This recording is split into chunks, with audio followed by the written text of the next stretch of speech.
चढ़ने लगा आखिरी चरण का पारा। 6 फेज खत्म हो गए।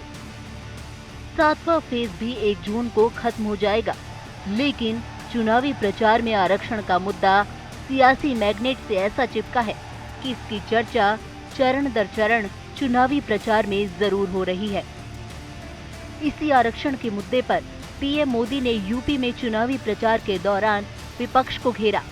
अब इंडी वालों ने तय किया है कि मुसलमानों को आरक्षण देने के लिए एससी, एसटी, ओबीसी, अति पिछड़ों का आरक्षण छीनने के लिए अब वो आखिरी उपाय खोज लिया है, और वो आखिरी उपाय है उनका संविधान में बदल लाना।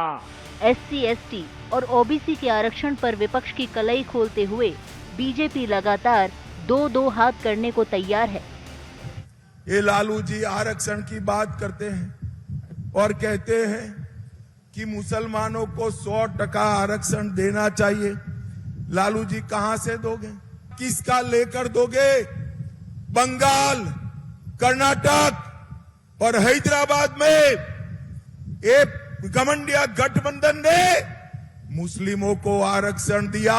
पिछड़ों का, आदिवासियों का और हमारे दलित भाइयों का आरक्षण पर डाका डालना चाहते हैं, डाका डालना चाहते हैं और उनके आरक्षण को लेकर मुस्लिम को देना चाहते हैं।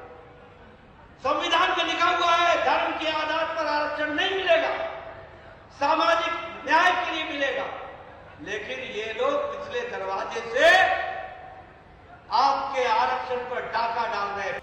कहते हैं कि काठ की हांडी बार बार नहीं चढ़ती, लेकिन आरक्षण की हांडी चढ़ाकर विपक्ष बार बार चुनावी तापमान बढ़ा रहा है। उधर बिहार में तेजस्वी यादव लगातार बीजेपी पर आरक्षण खत्म करने का आरोप लगा रहे हैं। पीएम की जनसभा में उन पर दागे गए सवाल का जवाब आज उन्होंने कुछ यूं दिया।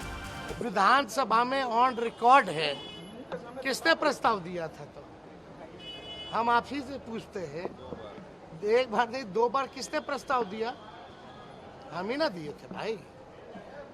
और दूसरा प्रस्ताव भी यही था कि अगर नहीं होगा तो अपने बिहार सरकार अपने बलबूते करेगी, और हमने कहा था नहीं आएगी तो हम कराएंगे, और हमने आकर के करवाया। 7वें चरण में 57 सीटों पर वोटिंग होनी है। इस चरण में पंजाब की 13 सीट, यूपी की बचे हुए 13 सीट, बिहार की 8 सीट पर वोट डाले जाएंगे। आखिरी चरण में ओडिशा की 6 सीट, झारखंड की 3 सीट, हिमाचल प्रदेश की 4 सीटों के लिए वोट पड़ेंगे।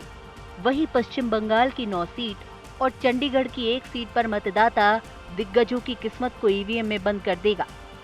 इसी चरण में पीएम मोदी भी वाराणसी से बीजेपी उम्मीदवार हैं। पीएम मोदी यूपी में धुआंधार प्रचार कर रहे हैं। आज मिर्जापुर, घोसी और बांसगांव की रैलियों में बताया है कि कैसे माफिया का एक समय बोलबाला था। साथियों, मिर्जापुर को तो इन्होंने बदनाम करके रखा था।